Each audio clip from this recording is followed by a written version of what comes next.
Hey guys, it's Mario from WATL, and today we're going to talk about the Whetstone and how to use it, and we're also going to talk about the belt sander. Probably the best thing to do is to start off maybe just talking about the belt sander, how it gets utilized, and how we occasionally sometimes use it on the wattle side. And so this belt sander is extremely high powered. This isn't the type of one that you would find in your typical hardware store, but the logic of how to sharpen axes using the belt sander will actually hold true. There's basically two ways of doing it. There's people who can go across it down this way, or you can flip it towards you. And the key to making a bevel is the angle that you position it at. I don't know if you could tell that, but there's a tiny bevel on there. It's probably, if I could guess, maybe a millimeter and a half, maybe 2 millimeters. Now, that is because it was done, in this case, in a high angle, meaning the bevel is not going to be large. If you want the bevel to be larger, you want to flatten it further. So when you flatten it further, basically you're creating a much larger bevel. So I'm just gonna quickly do a quick demo on how we're gonna make the bevel probably about 3 times bigger than what it currently is.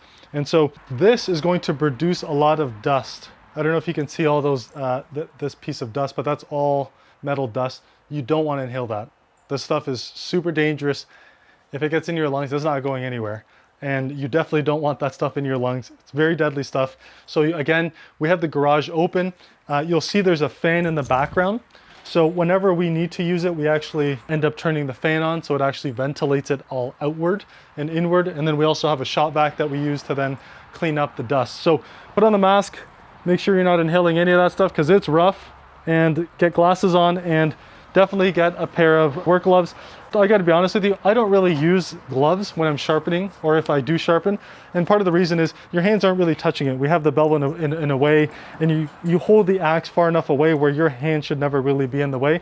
But as a safety precaution, get gloves, get glasses. This is probably the most important part, is the mask. So I'm gonna turn it on, and I'm gonna show you guys how this thing works. So you gotta get it up to a good RPM rating. I have it on almost at full max.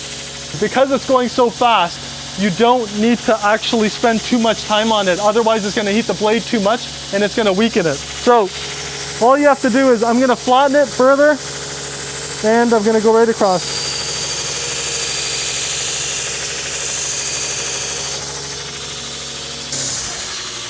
I'm gonna take a quick break and show you guys something to show how fast that was. Had it at a high RPM rating. It was probably, what, 3 seconds, if that, maybe 3 seconds back. And it removed a huge, huge chunk of steel. And so right away, you'll notice the difference between the bevel. I immediately increased the size probably by 2. It is substantially, and it is extremely sharp. I don't know if you can tell from the bottom there, but there's a bit of burrs. And those burrs happen with the belt sander. I'm using a 100 grit right now.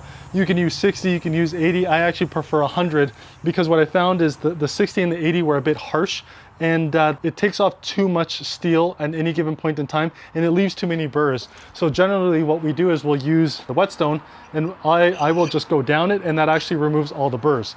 So you don't want to press too hard either. And part of what I did near the end of it is I held it down a bit harder on purpose, just so I can show you why.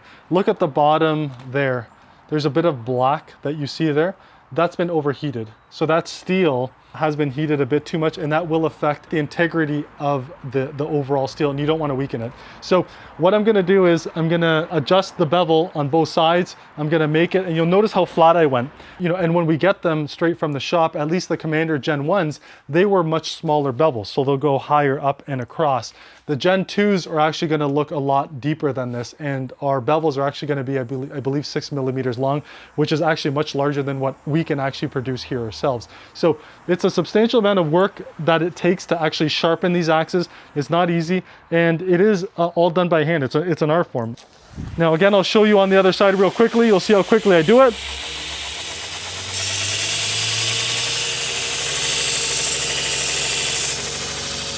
And that looks really good. And it's basically done. It's that quick. We have a new belt on it. It happens really fast. And I'll just go over on both sides real quick one more time.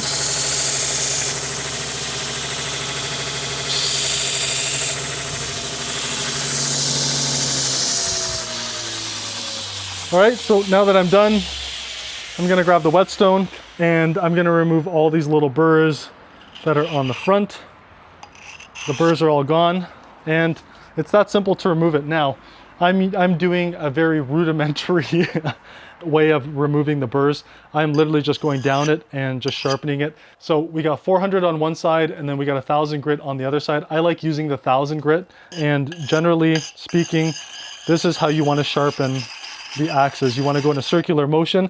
Once you've done it through the belt sander though, you don't need to do this. And what I'm showing you, and probably what I should do, is I should take a break and say, what I'm showing you now is once you have your axe, and once you've sharpened it, maybe you've thrown it, 10,000 times or so, and you shouldn't have to sharpen your axe even after 10,000 throws. Like axes, generally speaking, especially when you're throwing on cottonwood, poplar, and even on SPF, they last a long time. So the sharp edges actually, you don't need to constantly be sharpening them. So you don't want to over sharpen, you don't want to ruin the steel. So you can actually just take the whetstone and literally just make sure it's at an angle, at the same angle as the bevel. You don't want to be flat. You don't want to actually dull it either. So you want to be at that angle, and you want to go in a circular motion all the way up and down.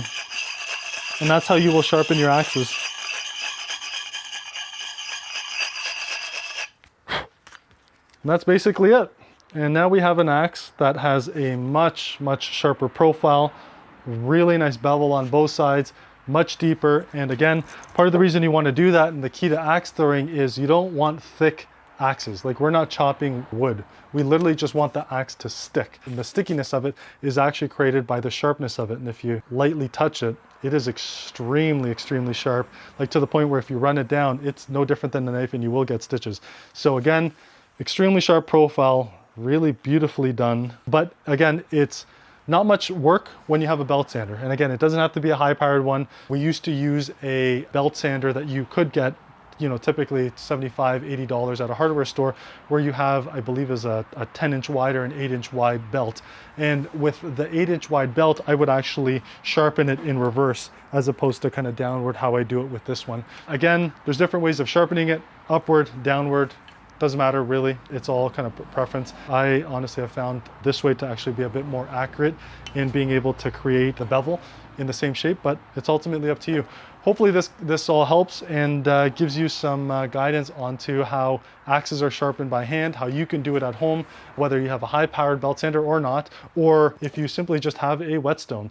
Again, the 400 grit is great if you're trying to really thin out the axe. It will take some time. It is possible with a stone to actually do that, but you don't want to be spending that much time manually, and it's obviously not going to be as uniform. So while it is doable in theory, I don't recommend it. This is really more of a sharpening tool after you've had your sharp axes delivered to you, and you literally can just rotate it either in circles or do it in that kind of motion. So thanks very much for watching, everyone. If you haven't already, subscribe to us on YouTube, like us on Facebook, and follow us on Instagram. We'll be producing a lot more content related to axe throwing, how to improve your game on axe throwing, how to get better at the sport, participating in tournaments, getting tips from the pros, and even how to maintain your axes. So thanks very much for watching, everyone.